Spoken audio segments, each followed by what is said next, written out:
Hello everyone, the online गुरु में मैं सुनील शर्मा आप सभी का स्वागत करता हूं। आज के इस सेशन में हम अप्रैल 2022 से रिलेटेड इम्पॉर्टेंट करंट अफेयर्स को कवर करने जा रहे हैं। ये current affairs in various examinations में आपकी हेल्प करने वाले हैं। आप लोगों के सजेशंस के अकॉर्डिंग अब हमने इंग्लिश के साथ साथ उसका हिंदी ट्रांसलेशन भी साथ में इंक्लूड किया है, ताकि दोनों ही मीडियम के जो स्टूडेंट्स हैं उन सभी को यहाँ पे हेल्प मिल सके। ऐसे ही रेगुलर अपडेट्स हम अपने चैनल पे आप लोगों के लिए लेकर आते हैं, तो इन सभी को देखने के लिए हमारे चैनल को सब्सक्राइब करके बेल आइकन प्रेस करना मत भूलिएगा। तो आज का सेशन स्टार्ट करें उससे पहले मैं आप सभी को अनअकैडमी से इंट्रोड्यूस करवाना चाहूँगा। ये इंडिया का लार्जेस्ट लर्निंग प्लेटफॉर्म है, जिसकी मदद से आप आरपीएससी के एग्जाम्स इजीली क्रैक कर सकते हैं। इसके लिए आपको अनअकैडमी लर्निंग ऐप इंस्टॉल करना है, जिसका लिंक नीचे डिस्क्रिप्शन में दिया गया है। उसके बाद आप अपने मोबाइल नंबर को एंटर करेंगे, गोल सिलेक्ट करेंगे, लैंग्वेज सिलेक्ट करेंगे और रेफरल कोड में ऑनलाइन गुरु को एंटर करेंगे, ताकि आप फ्री सेशंस वहां पे देख सकें। अनअकैडमी आपके लिए लेकर आ रहा है स्कॉलरशिप फ्री टेस्ट सीरीज। यहाँ पे अगर आप आरएएस के लिए प्रिपेयर करते हैं और रैंक लेकर आते हैं तो आपके लिए अट्रैक्टिव रिवॉर्ड्स भी रखे जाते हैं। साथ ही साथ अनअकैडमी ज्वाइन करने के वेरियस बेनिफिट्स हैं, जैसे आप अपने घर से लाइव सेशंस ले सकते हैं, आपको कोर्सेज का अनलिमिटेड एक्सेस मिलेगा, टॉप एजुकेटर से आप मिल सकते हैं, कंप्लीट एग्जाम की प्रिपरेशन है, study material in PDF format etcetera etcetera. Unacademy पे वेरियस एग्जाम्स के लिए बैचेस अवेलेबल हैं, जैसे कि RAS second grade, first grade, Rajasthan police, VDO, ग्राम सेवक, एसआई, पटवार, रीट एटसेट्रा एटसेट्रा। अनअकैडमी को आप वेरियस प्लेटफॉर्म पे भी फॉलो कर सकते हैं, लाइक यूट्यूब पे Unacademy live RPSC, Unacademy Rajasthan जैसे चैनल्स हैं। सेम एज टेलीग्राम पे आप आरपीएससी टेलीग्राम चैनल को भी फॉलो कर सकते हैं, और इन सभी का लिंक नीचे डिस्क्रिप्शन में दिया गया है। वीडियो को स्टार्ट करते हैं। पसंद आए तो लाइक और शेयर करना मत भूलिएगा। ये तो करंट अफेयर्स पे आते हैं। करंट अफेयर्स आपके सामने है कि अलेक्जेंडर विक जो हैं वो वापस से सर्बिया के प्रेसिडेंट के रूप में इलेक्ट हुए हैं। सर्बिया एक लैंड लॉक कंट्री है जो कि साउदर्न पार्ट ऑफ यूरोप के अंदर आता है। इसकी जो बॉर्डर है वो हंगरी, रोमानिया, बुल्गारिया इत्यादि देशों के साथ मिलती है। आपसे यहाँ पे मैं क्वेश्चन पूछूंगा कि सर्बिया का जो कैपिटल है वो क्या है, आप नीचे कमेंट सेक्शन में कमेंट करके बताएं। नेक्स्ट न्यूज़ आपके सामने है कि विक्टर ऑर्बन जो हैं वो वापस से क्या हो गए हैं, प्राइम मिनिस्टर के लिए सिलेक्ट हो चुके हैं हंगरी के, और ऐसा इन्होंने चौथी बार किया है, तो फोर्थ टाइम ये प्राइम मिनिस्टर के पोस्ट के लिए सिलेक्ट हुए हैं। अब अगर यहाँ पे बात किया जाए हंगरी के बारे में, तो ये सेंट्रल यूरोप का एक देश है जो कि स्लोवाकिया, यूक्रेन, रोमानिया, सर्बिया वगैरह से बॉर्डर शेयर करता है। आपसे यहाँ पे एक और क्वेश्चन पूछना चाहूंगा, हंगरी की जो कैपिटल है उसका नाम क्या है, तो आप लोग नीचे कमेंट सेक्शन में कमेंट करके बताइएगा। 5 अप्रैल का दिन जो है वो नेशनल मैरीटाइम डे के रूप में या फिर समुद्री दिवस के रूप में मनाया जाता है। इसके वो मनाने के पीछे का जो एग्जैक्ट रीजन है वो आप ऐसा कह सकते हैं कि जो समुद्र है उनसे होने वाला जो आयात और निर्यात है, इंपोर्ट एक्सपोर्ट है, वो आपको बहुत ज़्यादा हेल्प करता है आपकी इकोनॉमी को डेवलप करने में। ठीक है, तो इस साल का थीम क्या रखा था, सस्टेनेबल शिपिंग बियॉन्ड कोविड-19 इस साल का थीम रखा गया था। हालांकि 5 अप्रैल का दिन इसलिए चुना गया क्योंकि 1919 के अंदर एक शिप था जिसका नाम था SS लॉयलिटी। ठीक है, ये मुंबई से लंदन पहुंचा था व्यापार करने के लिए। स्किंदिया स्टीम नेविगेशन कंपनी का ये जहाज था, और उस वजह से हम लोग बहुत ज़्यादा ट्रेड को सेलिब्रेट करने लगे हैं। हाल ही में 2021 खेलो इंडिया यूनिवर्सिटी गेम्स का लोगो जारी किया गया, जो आप यहाँ पे देख पा रहे हैं। ठीक है, ये जो खेलो यूनिवर्सिटी गेम्स है ये कर्नाटका में आयोजित किए जाएंगे 24 अप्रैल 2022 से। ठीक है, और श्री क्रांतिवीर स्टेडियम के अंदर ये काम किया गया। हालांकि 24 अप्रैल से 3 मई तक ये इवेंट हो रहा है और इसे जैन यूनिवर्सिटी बैंगलोर मैनेज कर रहा है। यहाँ पे अनुराग ठाकुर जो कि यूनियन स्पोर्ट्स मिनिस्टर हैं वो भी उपलब्ध थे। हालांकि अगर इसके बारे में बात करें तो ये जो यूनिवर्सिटी गेम्स है ये 2020 के अंदर स्टार्ट हुआ था, फर्स्ट यूनिवर्सिटी गेम, और उस टाइम पे कहाँ ऑर्गेनाइज हुआ था? उड़ीसा के अंदर ऑर्गेनाइज हुआ था। सेकंड खेलो इंडिया यूनिवर्सिटी गेम्स कहाँ ऑर्गेनाइज हो रहा है? तो बेंगलुरु कर्नाटका के अंदर ऑर्गेनाइज किया जा रहा है। यहाँ पे कुछ नए स्पोर्ट्स भी ऐड हुए हैं, लाइक मलखंब, योगासना जैसे वेरियस स्पोर्ट्स को इसमें ऐड किया गया है। हाल ही में क्या हुआ? सूरत गुजरात के अंदर भारत का पहला क्या किया गया? रोड बनाया गया जो कि प्रोसेस्ड स्टील से बना है, यानी कि फैक्ट्रियों के अंदर जो स्क्रैप बच जाता है उस कचरे से इस रोड को बनाया गया है। इस रोड को बनाने के लिए central road research institute, council for scientific and industrial research यानी कि CSIR, NITI Aayog, union steel ministry, Arcelor Mittal Nippon steel company ने मिलकर इसे बनाया है। कहाँ पे? हजीरा के अंदर। ठीक है, हजीरा एक छोटा सा विलेज है, कहाँ? सूरत के अंदर। तो आपको याद रखना है भारत का पहला स्टील की जो सड़क है वो कहाँ बनी है? हजीरा, सूरत के अंदर गुजरात में बनाई गई है। 2 अप्रैल के दिन हम लोग world autism awareness day celebrate करते हैं। ऑटिज्म क्या है? एक प्रकार की मानसिक बीमारी है, तो ऑटिज्म स्पेक्ट्रम डिसऑर्डर भी इसे कहा जाता है। ठीक है, तो इसका थीम क्या रखा गया था? Inclusion in the work place.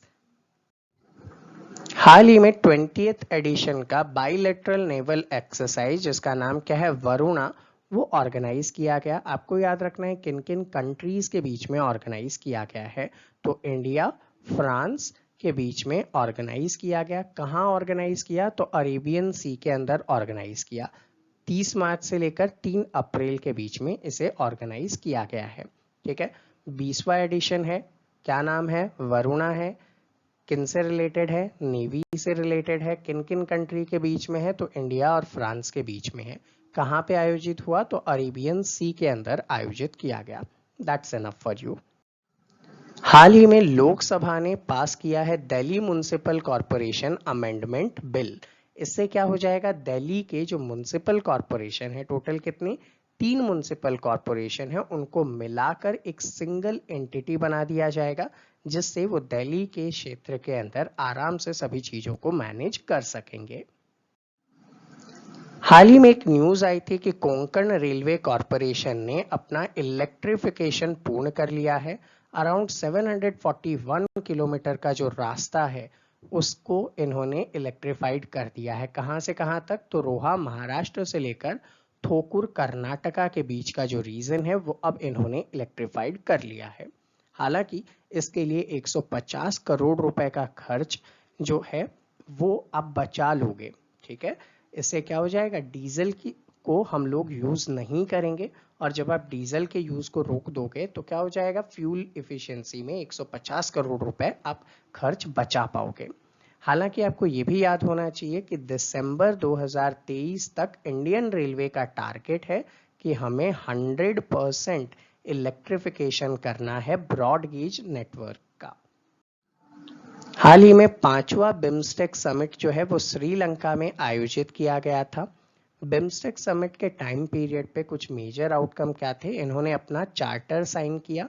इस चार्टर के थ्रू अगर बात करें तो इन्होंने अपने एक अलग से फ्लैग, एम्बलम और इनके जो प्रिंसिपल्स हैं उनको लिस्ट करने की कोशिश की, और इसी में इंडिया ने 1 मिलियन का सपोर्ट देने का कहा कि भैया हम आपको 1 मिलियन का सपोर्ट देंगे ताकि आप अपने कामों को इजीली ऑपरेट कर सकें।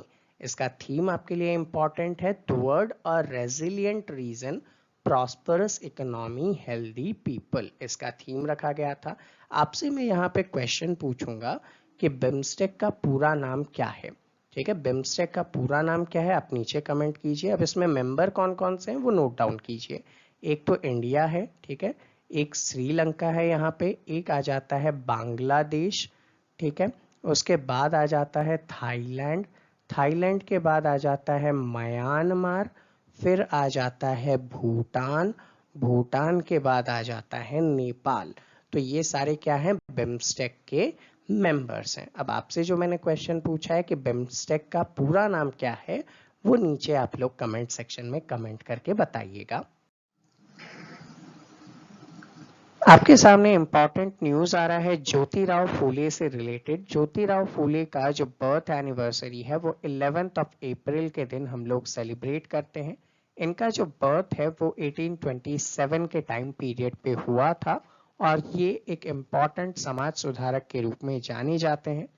इन्होंने ही क्या किया था, फर्स्ट गर्ल्स स्कूल को खोला था और वो जो फर्स्ट गर्ल्स स्कूल था वो भीड़ेवाड़ा के रूप में खोला गया था। कहाँ पे, पुणे महाराष्ट्र में 1848 के टाइम पीरियड में। इन्होंने ही अपनी जो वाइफ थी सावित्रीबाई फूले, उनके साथ मिलकर सोशल सर्विसेज का काम स्टार्ट किया था। वुमेन डेवलपमेंट से रिलेटेड और कास्ट बेस्ड सिस्टम को ब्रेक डाउन करने के लिए इन्होंने अपना इम्पॉर्टेंट रोल यहाँ पे प्ले किया था। इन्होंने एक ऑर्गेनाइजेशन भी बनाया था और उस ऑर्गेनाइजेशन को सत्य शोधक समाज के रूप में जाना जाता है। ठीक है, सोसाइटी ऑफ ट्रूथ सीकर्स के रूप में इन्होंने एक ऑर्गेनाइजेशन बनाया था। नेक्स्ट न्यूज आपके सामने आती है कि हाल ही में solid fuel deduced ramjet booster missile system को यहाँ पे टेस्ट किया गया है। ये जो टेस्ट किया गया है वो इंटीग्रेटेड टेस्ट रेंज कहाँ पे है, चांदीपुर उड़ीसा के अंदर है, वहां पे किया गया है। इस मिसाइल को बनाने का काम DRDO यानी कि defence research and development organisation ने किया था।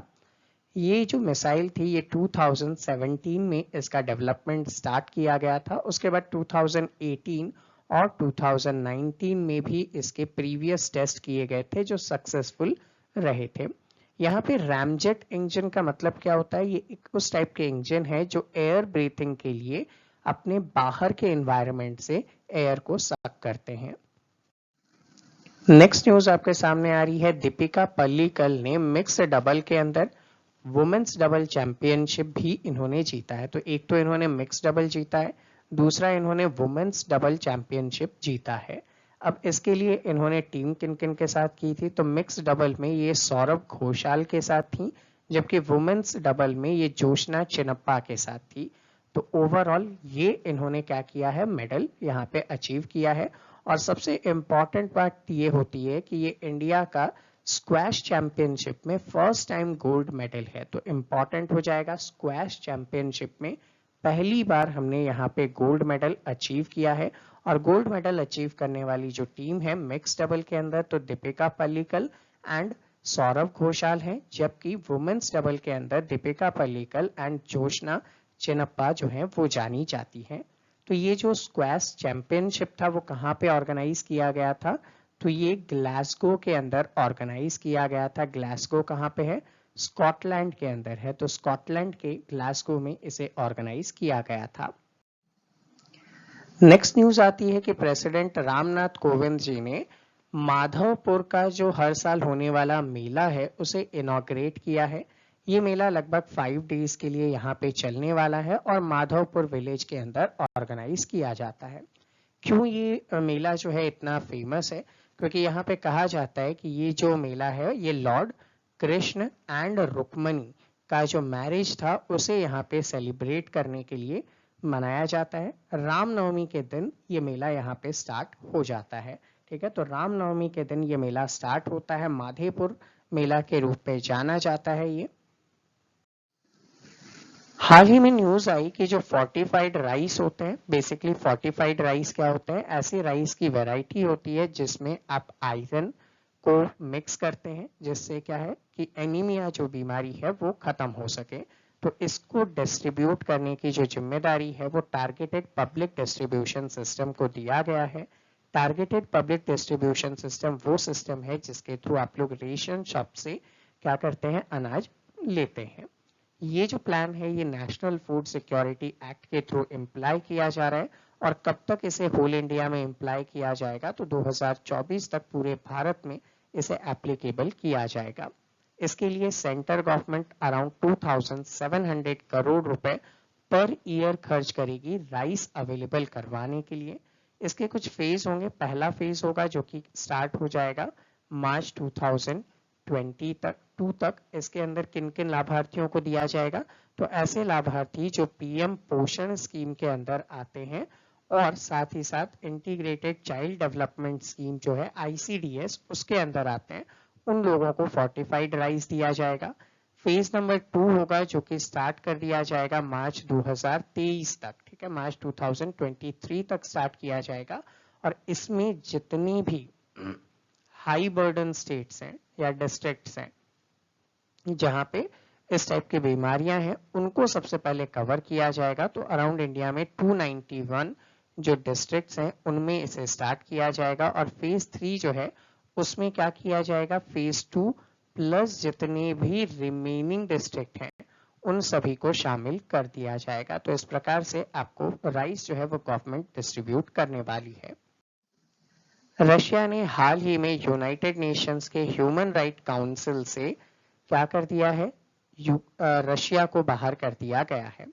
सो यूनाइटेड नेशंस के ह्यूमन राइट्स काउंसिल ने रिसेंटली रशिया को अपने यहाँ से जो मेंबरशिप थी उसे सस्पेंड कर दिया है। और इसके पीछे का रीजन क्या बताया गया, तो रीजन ये बताया जा रहा है कि भाई रशिया ने यूक्रेन के ऊपर जो अटैक किया उसमें ह्यूमन राइट्स के वायलेशंस किए गए हैं, जिस वजह से इन्हें यहाँ से मेंबरशिप को सस्पेंड किया जा रहा है।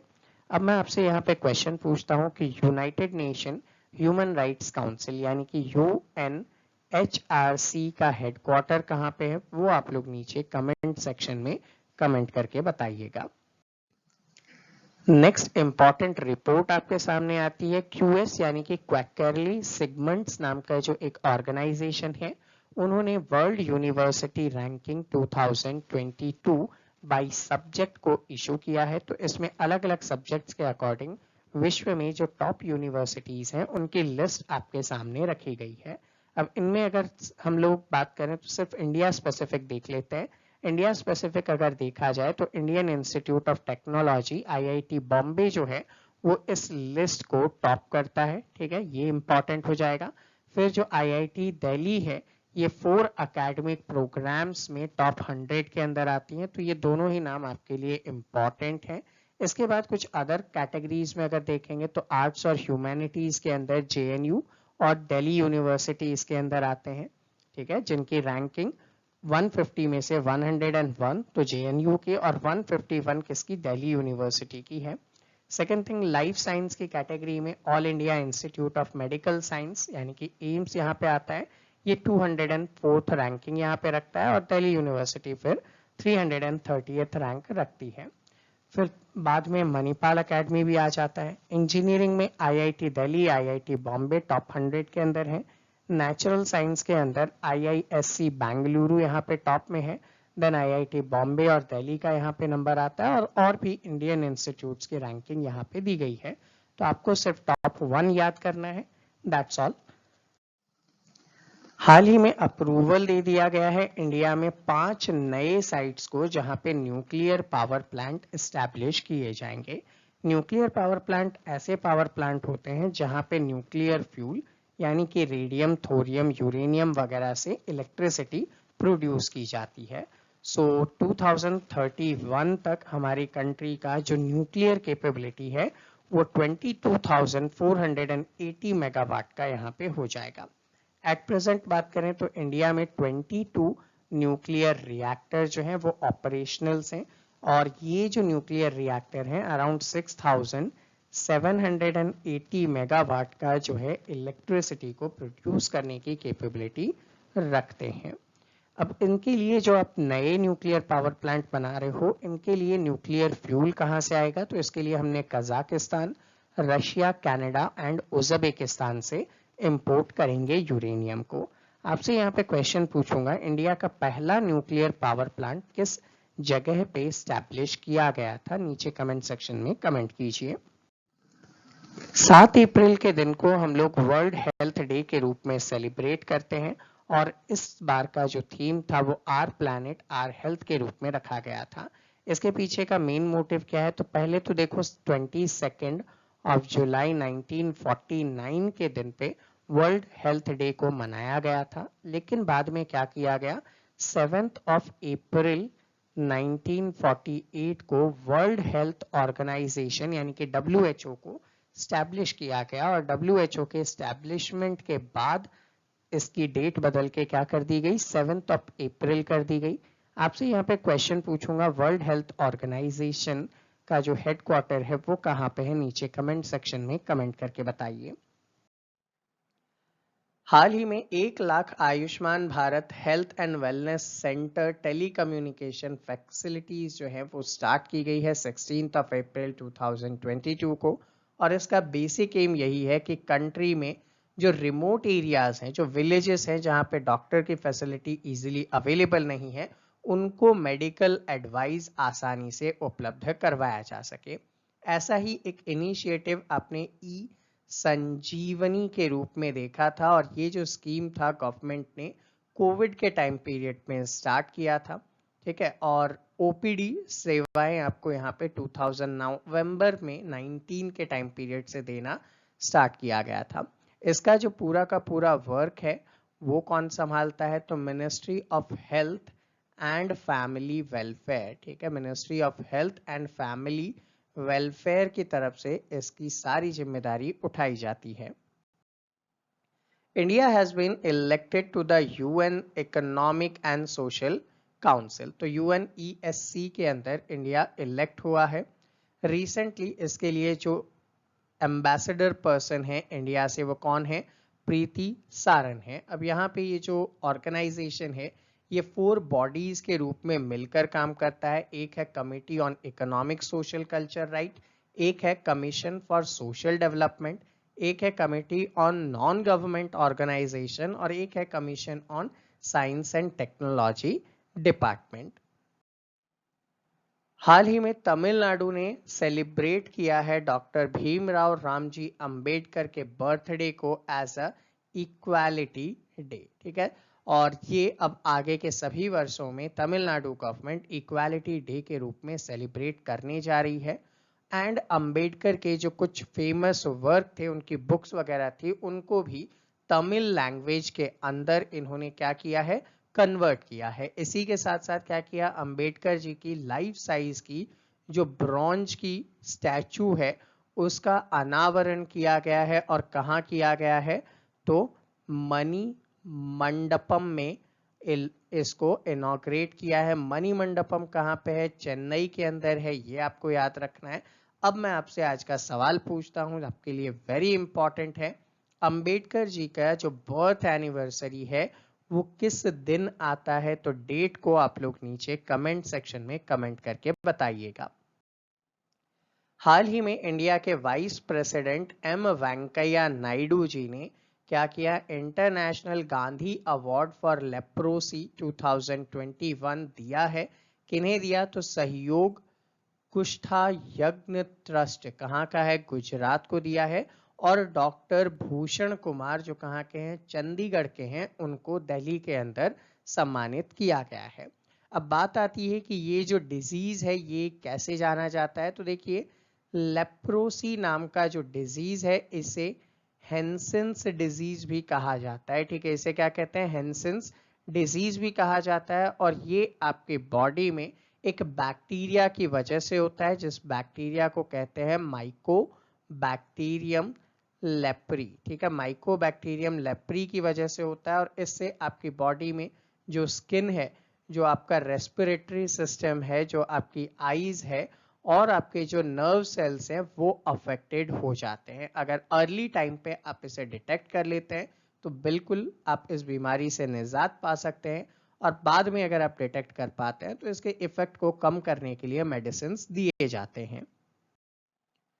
हाल ही में यूनाइटेड नेशंस के फूड एंड एग्रीकल्चरल ऑर्गेनाइजेशन ने आर्बर डे फाउंडेशन के साथ मिलकर इंडिया के हैदराबाद और मुंबई दोनों को ही 2021 का tree city of the world घोषित किया है। अपने आप में इंपॉर्टेंट है। देखिए मुंबई जो है वो पहली बार इस लिस्ट के अंदर आया है, जबकि हैदराबाद जो है वो कंजिक्यूटिवली सेकंड टाइम इस बार आया है। ठीक है, यहाँ पे सेकंड नंबर पे नहीं है, सेकंड टाइम है, ये आप लोगों को याद रखना है। आपसे एक और क्वेश्चन मैं यहाँ पे पूछना चाहूंगा, यूनाइटेड नेशंस का फूड एंड एग्रीकल्चरल ऑर्गेनाइजेशन का हेडक्वार्टर कहाँ पे है, आप नीचे कमेंट सेक्शन में कमेंट करके बताइए। हाल ही में वाटरवे कॉन्क्लेव 2022 का आयोजन inland waterway authority of India की तरफ से 11 और 12 अप्रैल को असम के डिब्रूगढ़ के अंदर आयोजित किया गया था। इस कॉन्क्लेव का पूरा जो मीन था वो आप ये समझ सकते हैं कि जो north eastern part of India है वहां पे ट्रांसपोर्टेशन की फैसिलिटी को किस प्रकार से डेवलप किया जाए उसके लिए यहाँ पे ओवरऑल काम किया जाता है। तो आपको इजीली याद रखना है कि वाटरवे कॉन्क्लेव 2022 कहाँ पे, तो असम के डिब्रूगढ़ के अंदर। और इनको लॉन्च किसने किया था, तो सर्बानंद सोनोवाल, ठीक है, सर्बानंद सोनोवाल जी ने लॉन्च किया था, जो minister for port shipping and waterways के रूप में जाने जाते हैं। 13 अप्रैल को हम लोग याद करते हैं इंडियन हिस्ट्री के अंदर कौन से मैसेकर के लिए, तो आप बताएंगे जालियांवाला बाग मैसेकर के रूप में। हाल ही में जो कि 2022 है, यहाँ पे हम इसका 103rd ईयर को ऑब्जर्व कर रहे हैं। इस दिन क्या हुआ था, तो इस दिन पंजाब के अंदर एक पर्टिकुलर प्लेस है जालियांवाला बाग, वहां पे जो लोग हैं वो पीसफुल प्रोटेस्ट करने और बैसाखी को सेलिब्रेट करने के लिए इकट्ठा हुए थे। उस टाइम पीरियड पे क्या किया गया था, पंजाब के जो दो लीडर थे उनमें से एक का नाम था सैफुद्दीन किचलू, सैफुद्दीन किचलू, और सेकंड का नाम था सत्यपाल। इन दोनों को छुड़ाने के लिए ये लोग पीसफुल वहां पे प्रोटेस्ट कर रहे थे, लेकिन जनरल रेजनाल्ड डायर ने वहां पे गोलियां चला दी और हजारों व्यक्तियों की वहां पे डेथ हो गई थी। अब इससे रिलेटेड जो इवेंट हुआ था उससे दुखी होकर महात्मा गांधी जी ने और रविंद्रनाथ टैगोर ने अपनी अपनी जो उपाधियां थी, ठीक है, अपनी अपनी जो उपाधियां थी वो ब्रिटिशर्स को वापस लौटा दी थी। तो इसमें महात्मा गांधी की जो उपाधि थी उसे क्या कहा जा रहा था, केसर ए हिंद कहा जा रहा था, वो इन्होंने वापस लौटाई। जबकि रविंद्रनाथ टैगोर जी ने अपना नाइटहुड, ठीक है, अपना नाइट हुड जो उपाधि थी उसे वापस लौटा दिया था। अब यहाँ पे ये जो इवेंट हुआ था इसकी जांच करने के लिए एक कमीशन बनाया गया, जिस कमीशन का नाम क्या था, हंटर कमीशन था। और उसने क्या किया था, जनरल डायर को अपने पद से रिमूव किया था। The Victoria state of Australia जो है वो 2026 के कॉमनवेल्थ गेम्स को ऑर्गेनाइज करने वाला है। यहाँ पे आप देखेंगे कि इसे एक्सक्लूसिव राइट्स दिए गए हैं कॉमनवेल्थ गेम्स को आयोजित करने के। कॉमनवेल्थ गेम्स जनरली जो है आप पिछले सालों से अगर देखेंगे तो 5 एडिशन जो पिछले हुए हैं उनमें से 4 एडिशन का आयोजन ऑस्ट्रेलिया कर रहा है, जबकि एक को ब्रिटेन ने आयोजित किया है। तो मतलब कहीं ना कहीं ये कह सकते हैं कि कॉमनवेल्थ गेम्स का जो क्रेज है धीरे धीरे कम होता जा रहा है, और ऑस्ट्रेलिया एंड ब्रिटेन के अलावा कोई ऐसी नेशन नहीं है जो इन गेम्स को ऑर्गेनाइज करने के लिए तैयार हो रहा हो। तो यहाँ पे कुछ रीसेंट इवेंट आपको याद रखने हैं। 2018 का ऑस्ट्रेलिया के गोल्ड कोस्ट के अंदर हुआ था, ये याद रखेंगे आप लोग, ठीक है। उसके बाद 2022 का जो है वो इंग्लैंड के बर्मिंघम के अंदर, ठीक है, इंग्लैंड के बर्मिंघम के अंदर आयोजित किया जाएगा। और उसके बाद 2026 का कहां पे, ऑस्ट्रेलिया अगेन विक्टोरिया के अंदर सेलिब्रेट किया जाएगा। हाल ही में international day of human space flight जो है वो 12 अप्रैल के दिन सेलिब्रेट किया गया। इसके पीछे का जो मोटिव था कि 12 अप्रैल 1961 को पहला ह्यूमन स्पेस फ्लाइट जो है वो यूरी गागरिन ने किया था, उसे और सेलिब्रेट करना। अब ये जो था मिशन, ये मिशन वोस्ताक मिशन के रूप में, वोस्ताक 1 मिशन के रूप में जाना जाता है, ये आपको पता होना चाहिए। और लगभग 108 मिनट के लिए ये स्पेस के अंदर थे, ठीक है, वो आपके लिए इंपॉर्टेंट होगा। और किस रॉकेट से लॉन्च किया गया था, तो Vostok 3KA, Vostok 3KA rocket से इन्हें लॉन्च किया गया था। अब कहां से लॉन्च किया गया था, तो बैकानूर से लॉन्च किया गया था इस मिशन को। और बैकानूर कहां पे है, कजाकिस्तान में है, जो कि यूएसएसआर के अंदर उस टाइम पे आता था। आपसे एक क्वेश्चन पूछूंगा, इंडिया के फर्स्ट एस्ट्रोनॉट कौन थे, उनका नाम नीचे कमेंट सेक्शन में कमेंट कीजिए। हाल ही में शहबाज शरीफ को शपथ दिलाई गई है पाकिस्तान के 23वें प्राइम मिनिस्टर के रूप में, और ये जो शपथ है वो सादिक संजरानी ने उन्हें दिलाई है। हालांकि यहाँ पे आपको ये भी पता होना चाहिए कि शाह महमूद कुरैशी की जो पार्टी थी तहरीक इंसाफ, ये बाइकॉट कर रही थी इस शपथ कार्यक्रम का। रीजन क्या था कि यहाँ पे जो पोल था वो डेमोक्रेटिक वे में नहीं लिया गया था, और इनकी जो पाकिस्तानी आर्मी है उनके सपोर्टेड में यहाँ पे काम किए गए थे। और जो शहबाज शरीफ है उनको 174 वोट्स मिले थे, जबकि पीएम बनने के लिए कितने चाहिए थे? 172 वोट्स चाहिए थे, तो जस्ट 2 वोट ज्यादा मिले थे, जिस वजह से ये यहाँ पे जीत गए। अब ये जो नेशनल असेंबली का सेशन था वो वहाँ के जो स्पीकर हैं अयाज सिद्दीकी ने, उन्होंने क्या किया था? डिक्लेयर किया था। शहबाज शरीफ जो हैं वो नवाज शरीफ के भाई हैं, तो ये याद रखेंगे, नवाज शरीफ जो पहले पाकिस्तान के प्राइम मिनिस्टर थे, उन्हीं के छोटे भाई शहबाज शरीफ को पाकिस्तान का 23rd प्राइम मिनिस्टर चुना गया है। नेक्स्ट न्यूज आती है कि अजय कुमार सूद जो कि एक एमिनेंट फिजिसिस्ट हैं, इन्हें अपॉइंट किया गया है सेंट्रल गवर्नमेंट के प्रिंसिपल साइंटिफिक एडवाइजर के रूप में अगले 3 सालों के लिए। अब बात आती है प्रिंसिपल साइंटिफिक एडवाइजर कौन होते हैं। तो साइंटिफिक चीजों के ऊपर प्राइम मिनिस्टर को सजेस्ट करने वाले, गाइड करने वाले जो पर्सन होते हैं वो प्रिंसिपल साइंटिफिक एडवाइजर होते हैं। अब ये जो अजय कुमार सूद जी हैं ये क्यों इम्पोर्टेंट है, क्यों जाने जाते हैं? तो आपने देखा फिजिसिस्ट है, तो इनका मतलब क्या है? इन्होंने किसी पे एक्सपेरिमेंट किया होगा, तो इनका जो एक्सपेरिमेंट का फील्ड है वो है ग्रेफीन। ग्रेफीन के ऊपर इनके एक्सपेरिमेंट के लिए ये बहुत ज़्यादा अच्छे से वेल रिनोन्ड पर्सन है। नेक्स्ट थिंग, ये कहाँ पे काम करते हैं? तो इंडियन इंस्टीट्यूट ऑफ साइंस कहाँ पे है? बेंगलुरु के अंदर है, वहाँ पे इन्होंने अपने रिसर्च वर्क किए हैं। अब बात आती है कि इनके पहले प्रिंसिपल साइंटिफिक एडवाइजर कौन थे। तो इनके पहले जो साइंटिफिक एडवाइजर थे वो थे के विजय राघवन। ठीक है, के विजय राघवन जो है ये इनके पहले साइंटिफिक एडवाइजर थे। हाल ही में ऑयल इंडिया लिमिटेड ने कमीशन किया है भारत का पहला commercial grade green hydrogen production plant को। अब ये कहाँ पे स्टैब्लिश किया गया है? तो जोरहाट असम के अंदर इसे स्टैब्लिश किया गया है। आपके लिए बहुत ज़्यादा इंपॉर्टेंट होगा। किसने स्टैब्लिश किया? ऑयल इंडिया लिमिटेड ने। क्या स्टैब्लिश किया है? भारत का पहला कमर्शियल ग्रेड का ग्रीन हाइड्रोजन प्रोडक्शन। अब ग्रीन हाइड्रोजन प्रोडक्शन क्या होता है? जहां पे आप लोग हाइड्रोजन को प्रोड्यूस करते हैं और प्रोड्यूस करने के लिए आप रिन्यूएबल सोर्स ऑफ एनर्जी का इस्तेमाल करते हैं, तो उसे क्या कहा जाता है? ग्रीन हाइड्रोजन कहा जाता है। कहाँ स्टैब्लिश किया गया है? जोरहाट असम के अंदर। ये आपके लिए बहुत ज्यादा इंपॉर्टेंट क्वेश्चन है। वर्ल्ड का हाईएस्ट टनल बनने जा रहा है। कहाँ पे बनने जा रहा है? तो इंडिया में बनने जा रहा है।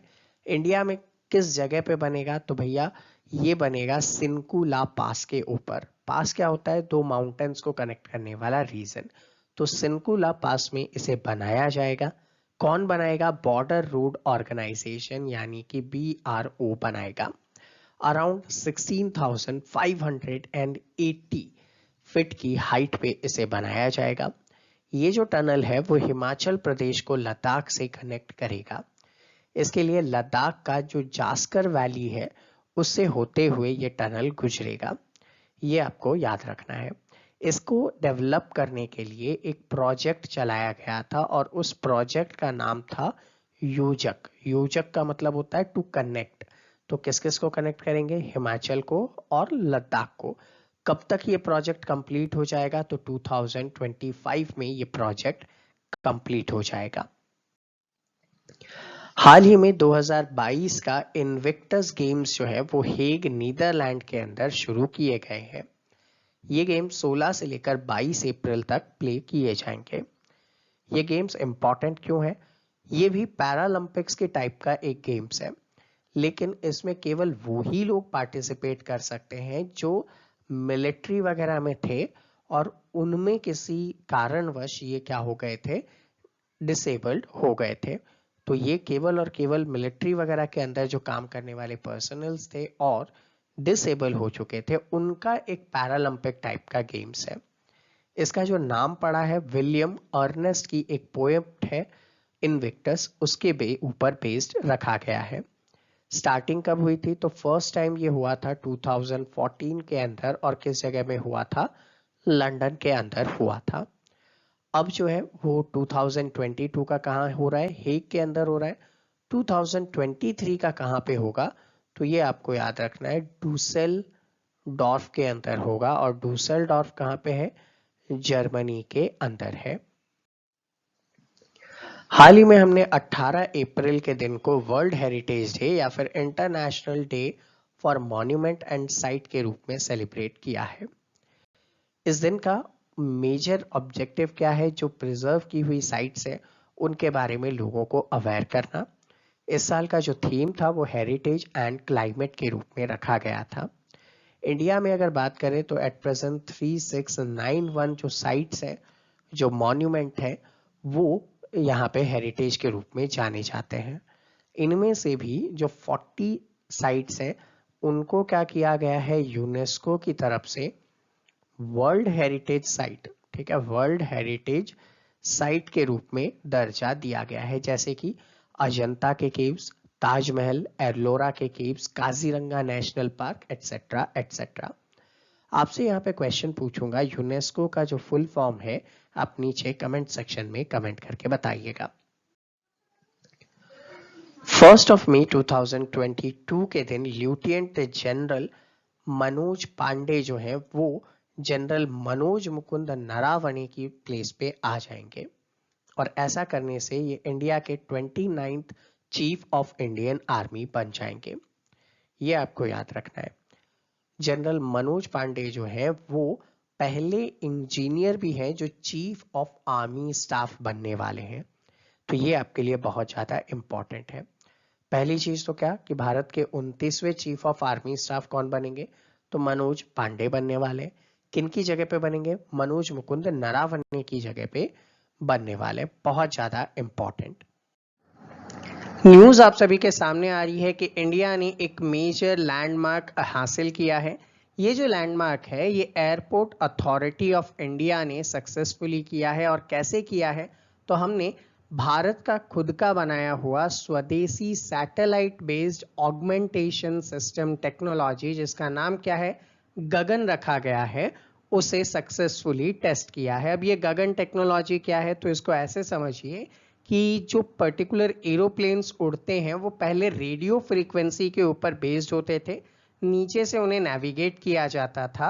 लेकिन अब गगन सिस्टम के थ्रू उन्हें एक अपना नेविगेशन प्रोवाइड किया गया है, जिससे पायलट्स जो हैं वो सैटेलाइट फ्रीक्वेंसी और जीपीएस की मदद से क्या कर पाएंगे? इजीली लैंड कर पाएंगे। तो इससे ज़्यादा से ज़्यादा जो है फ्लाइंग सेक्टर उनका यहाँ पे डेवलपमेंट हो जाएगा। और किस फ्लाइट ने सबसे पहले इसको टेस्ट किया? तो देखिए, इंडिगो इसे टेस्ट करने वाला पहला फ्लाइट बन जाती है, जो कि एशिया के अंदर इसे पहली बार टेस्ट कर रहा है। साथ ही साथ कहाँ पे इस टेक्नोलॉजी का यूज करते हुए प्लेन को उतारा गया था? तो किशनगढ़ एयरपोर्ट राजस्थान के अंदर इसे उतारा गया था। अब बात आती है कि ये जो टेक्नोलॉजी है इसे डेवलप किसने किया है? तो दो ऑर्गेनाइजेशन के नाम आपको याद रखने पड़ेंगे। एक ऑर्गेनाइजेशन है इसरो और सेकंड ऑर्गेनाइजेशन है एएआई। एएआई का पूरा नाम क्या है? एयरपोर्ट अथॉरिटी ऑफ इंडिया है। जबकि इसरो का नाम आप सभी जानते हैं। तो चलिए नीचे कमेंट सेक्शन में कमेंट करके बताइएगा। अब यहाँ पे चूंकि हम लोग बात कर रहे हैं कि सैटेलाइट के थ्रू नेविगेशन लिया जाएगा, तो ये सैटेलाइट कौन कौन से होंगे जो यहाँ पे मदद करेंगे? तो एक सैटेलाइट का नाम है GSAT-10 और दूसरे का नाम है GSAT-8। इन दोनों ही सैटेलाइट की मदद से ये काम यहाँ पे आसानी से किया जा रहा है। अगली न्यूज आती है कि आगरा जो है वो बन चुका है भारत की पहली सिटी जहां पे vacuum based sewer system available होगा। और वैक्यूम बेस्ड सीवर सिस्टम का मतलब कुछ इस प्रकार से है कि जैसे ये जो एक चैम्बर बनाया गया है, यहाँ पे ऐसे वेरियस वैक्यूम सक्शंस लगे होंगे, तो आपके घरों का जो स्लज है वो अगर कहीं पे जाम हो जाता है तो ये वैक्यूम ट्यूब्स के थ्रू इनको निकाला जा सकेगा, आसानी से क्लियर होगा। और इजीली यहाँ पे सारा काम मेंटेन किया जाएगा। चूँकि आपको पता है कि जो ताजमहल के आसपास का जो रीजन है वो थोड़ा सा लोअर साइड पे आता है, तो वहाँ पे ड्रेनेज जो है वो पॉसिबल नहीं है, तो वहाँ पे ऐसे सक्शन और वैक्यूम लगाना ही एक कारगर उपाय होगा। तो ये काम किया जा रहा है।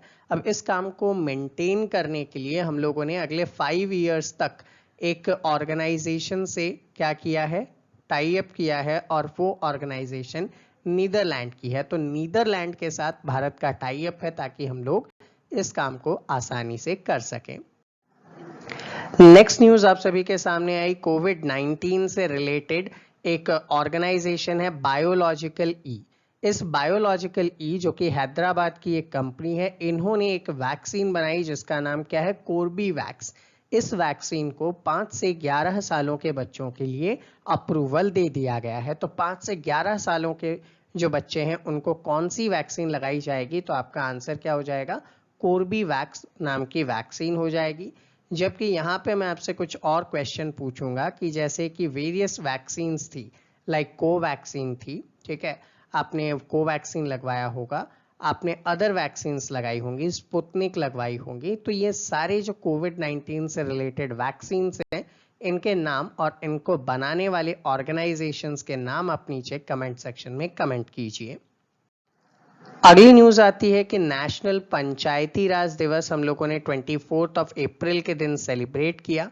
ये हम लगातार 2010 से सेलिब्रेट कर रहे हैं, और सेलिब्रेट करने का जो मेन मोटिव है कि 73rd कॉन्स्टिट्यूशनल अमेंडमेंट जो कि किया गया था, और इसी के थ्रू पंचायती राज को क्या किया गया था, ऑथराइज किया गया था। क्योंकि आपने सुना होगा महात्मा गांधी जी कई बार कहते हैं कि अगर क्या कर दिया जाए, किसी ग्राम को, किसी विलेज को आत्मनिर्भर बना दिया जाए तो देश की तरक्की अपने आप हो सकती है। तो ऐसी से रिलेटेड बाद में पंचायती राज अधिनियम आया, ठीक है, उनको संवैधानिक दर्जा दिया गया, और ये सारा इवेंट आपके सामने आ जाता है। और इसकी शुरुआत अगर आप जानते हैं तो आपके सामने आएगा राजस्थान का नागौर जिला, जहां पे सबसे पहले पंचायती राज संस्थाओं की शुरुआत की गई थी।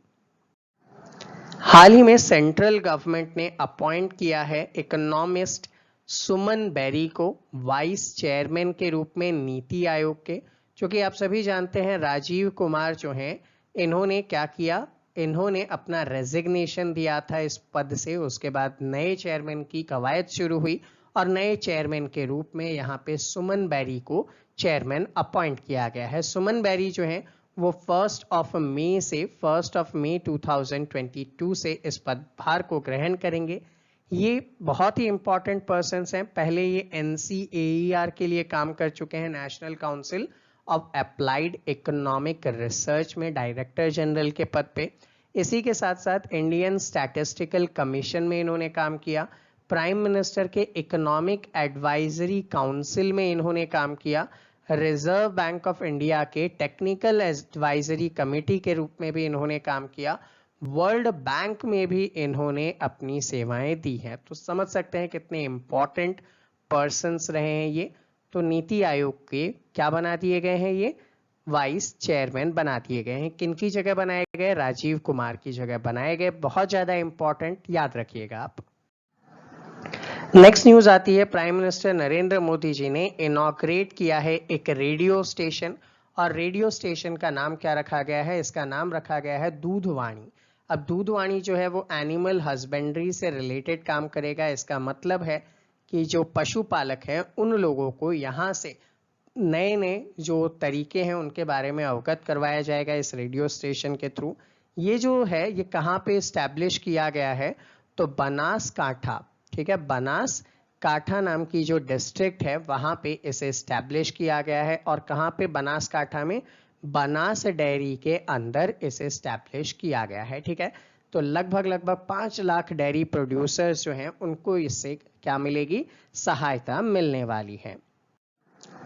नेक्स्ट आपके सामने न्यूज आता है कि 25 अप्रैल को वर्ल्ड मलेरिया डे के रूप में सेलिब्रेट किया जाता है। इसके पीछे का मेन मोटिव है लोगों को मलेरिया से इन्फॉर्म करना कि इससे बचना आपको चाहिए। इसकी जो थीम थी वो रखी गई थी, harness innovation to reduce the malaria disease burden and save life. यहाँ पे एक क्वेश्चन मैं आपसे पूछना चाहूंगा कि मलेरिया जो है किस मॉस्किटो के काटने से स्प्रेड होता है, नीचे कमेंट सेक्शन में कमेंट कीजिए। नेक्स्ट न्यूज आती है राधिका गुप्ता जो कि सीईओ हैं एडलविस म्यूचुअल फंड के, राघव चंदन जो कि आम आदमी पार्टी के लीडर हैं, एंड माइकिलो फेड्रोव जो कि यूक्रेन के वाइस प्राइम मिनिस्टर हैं and minister of digital transformation हैं। इन सभी को यंग ग्लोबल लीडर 2022 के रूप में, तो यंग ग्लोबल लीडर 2022 कौन अनाउंस कर रहा है, तो वर्ल्ड इकोनॉमिक फोरम WEF की तरफ से इसे अनाउंस किया जाता है। ये जो लिस्ट है यहाँ पे क्या होने वाला है, एक डावोस के अंदर समिट होने वाला है, ठीक है। उस समिट से पहले अनाउंस किया गया है। ये समिट 22 से लेकर 26 ऑफ मई 2022 के टाइम पीरियड पे ऑर्गेनाइज किया जाएगा और वहां पे इन लोगों को प्रेजेंट किया जाएगा। तो इन लोगों को कैसे और क्यों प्रेजेंट किया जाता है, तो देखिए वर्ल्ड इकोनॉमिक फोरम एक लिस्ट इशू करता है और इस लिस्ट के अंदर टोटल 109 ग्लोबल लीडर जिनकी एज 40 ईयर्स से कम है उनके नेम्स प्रेजेंट किए जाते हैं। हमने कुछ विशेष जो इंडिया से रिलेटेड हैं और कुछ इंपॉर्टेंट पर्सन्स हैं उनके नाम यहाँ पे देखें। ये लोग equity, green energy, educational reform, refugee rights etcetera के ऊपर काम करते हैं, तो उन सभी को यहाँ पे अवार्ड किया जाता है। एक रिपोर्ट सामने आई और रिपोर्ट जो सामने आई वो किसकी तरफ से आई, सिप्री की तरफ से आई। सिप्री क्या है, Stockholm international peace research institute, world military expenditure के ऊपर कि दुनिया भर के जो देश हैं वो मिलिट्री एस्टेब्लिशमेंट में कितना खर्चा करते हैं, तो उसी से रिलेटेड ये रिपोर्ट आई और ये कह रही है कि वर्ल्ड के थर्ड हाईएस्ट मिलिट्री स्पेंडिंग्स जो है वो कौन करता है, इंडिया करता है आफ्टर यूएसए एंड चाइना। तो यूएसए सबसे ज्यादा, चाइना सेकंड रैंक पे और इंडिया थर्ड रैंक पे है जो मिलिट्री एस्टेब्लिशमेंट्स पे खर्च करता है, इंपोर्ट करने के ऊपर खर्च करता है। हालांकि इंडिया का जो इंपोर्ट है वो पहले की तुलना में कम हो रहा है, ये डेटा आपको यहाँ पे उपलब्ध करवाया जा रहा है। नेक्स्ट न्यूज आती है कि पल्ली नाम का जो विलेज है संबा डिस्ट्रिक्ट जम्मू के अंदर, वो भारत की पहली पंचायत बन चुकी है जो कार्बन न्यूट्रल है। कार्बन न्यूट्रल का मतलब होता है कि आप जितना पॉल्यूशन करते हैं उतना ही पॉल्यूशन आप क्या कर लेते हैं, एब्जॉर्ब भी कर लेते हैं। मतलब पॉल्यूशन आपका कम होता है, आपके पास ग्रीनरीज ज्यादा होती है। तो ये रिकॉर्ड इन्होंने हासिल किया एक सेंट्रल स्कीम के थ्रू जिसमें पीएम मोदी ने 500 किलोवाट का सोलर प्लांट यहाँ पे इनॉग्रेट किया था, ठीक है। और लगभग आप इसे ऐसे जान सकते हैं कि 6408 मीटर स्क्वायर का इनका एरिया है जिसमें 1500 सोलर पैनल यहाँ पे लगाए गए हैं, जिससे लगभग 340 हाउसेस जो हैं उनको इलेक्ट्रिसिटी मिल जाएगी और renewable source of electricity available करवाई जाएगी, पॉल्यूशन यहाँ पे कम हो जाएगा। तो इंपॉर्टेंट है कौन सा कार्बन न्यूट्रल पंचायत है, तो पल्ली village, Samba district, Jammu and Kashmir. अगली न्यूज आती है कि 26 अप्रैल को वर्ल्ड इंटेलेक्चुअल प्रॉपर्टी डे के रूप में आप लोग सेलिब्रेट करते हैं। इंटेलेक्चुअल प्रॉपर्टी का मतलब आपका कोई कॉपीराइट, पेटेंट, डिजाइन, ट्रेडमार्क वगैरह जो आप डे टू डे लाइफ में यूज करते हैं और आपने उसे इनोवेट किया है तो वो आपका इंटेलेक्चुअल प्रॉपर्टी है। तो उसी को क्लेम करने से रिलेटेड है। थीम रखी गई थी IP and youth innovating for a better future. कौन सेलिब्रेट करता है, क्यों सेलिब्रेट करते हैं, तो देखिए इसी दिन वीपो स्टैब्लिश हुआ था, वर्ल्ड इंटेलेक्चुअल प्रॉपर्टी ऑर्गेनाइजेशन। कब स्टैब्लिश हुआ था, 1970 के अंदर। कब फंक्शनल हुआ था, 2000 के अंदर, ठीक है। और किस दिन हुआ था, 26 अप्रैल के दिन हुआ था। तभी से हम 26 अप्रैल को वर्ल्ड इंटेलेक्चुअल प्रॉपर्टी डे के रूप में सेलिब्रेट कर रहे हैं। अगली न्यूज आती है cabinet committee on economic affairs ने अप्रूव कर दिया है अराउंड 4526.12 करोड़ रुपीस 540 मेगावाट के क्वर हाइड्रो इलेक्ट्रिक प्रोजेक्ट के लिए, जो कि चेनाब रिवर पे किश्तवाड़ डिस्ट्रिक्ट जम्मू एंड कश्मीर के अंदर है। हालांकि यहाँ पे आपको एक चीज पता होनी चाहिए और वो है Indus water treaty. Indus water treaty में क्या हुआ था, इंडिया और पाकिस्तान ने 1960 के अंदर एक ट्रीटी की थी कि भैया 6 रिवर हैं, ठीक है। अब ये जो 6 रिवर हैं वो पाकिस्तान की तरफ जा रही हैं, तो तो यहाँ पे मैं 6 रिवर्स लिख दूंगा। अब इनमें से अगर बात किया जाए तो 3 जो ईस्टर्न पार्ट में रिवर है, जैसे कि एक रिवर का नाम है ब्यास, एक रिवर का नाम है सतलज और एक रिवर का नाम है रावी। ठीक है, इनका कंप्लीट राइट किसके पास है? इंडिया के पास है। जबकि वेस्टर्न पार्ट की जो रिवर्स हैं, जैसे कि झेलम, ठीक है, चिनाब और इंदस, सिंधु जिसे आप कहते हैं, इसके ऊपर किसका काम होगा? पाकिस्तान का काम होगा। लेकिन बाकी के इनके ऊपर भी अगर कोई काम किया जाए, चूंकि देख रहे हैं आप चिनाब इस लिस्ट में आता है, तो इन पे अगर कोई काम किया भी जाता है तो वो इंडिया कर सकता है। विद किसे इन्फॉर्म करना पड़ेगा? पाकिस्तान को आपको इन्फॉर्म करना पड़ेगा। इस वजह से भी ये जो पर्टिकुलर पावर प्रोजेक्ट है ये लैमलाइट में आ रहा है। तो स्टूडेंट, ये था हमारा आज का सेशन। आई होप आप सभी को इजीली समझ में आया हो। फिर भी अगर कोई डाउट या कोई क्वेरी है तो आप नीचे कमेंट सेक्शन में कमेंट कर सकते हैं। विद इन 24 आवर्स आपके सभी डाउट एंड क्वेरीज को रिजॉल्व किया जाएगा। ऐसे ही और सेशंस देखने के लिए हमारे चैनल को सब्सक्राइब करके बेल आइकन प्रेस करना मत भूलिएगा। मिलते हैं आपसे अगले सेशन में, तब तक के लिए जय हिंद।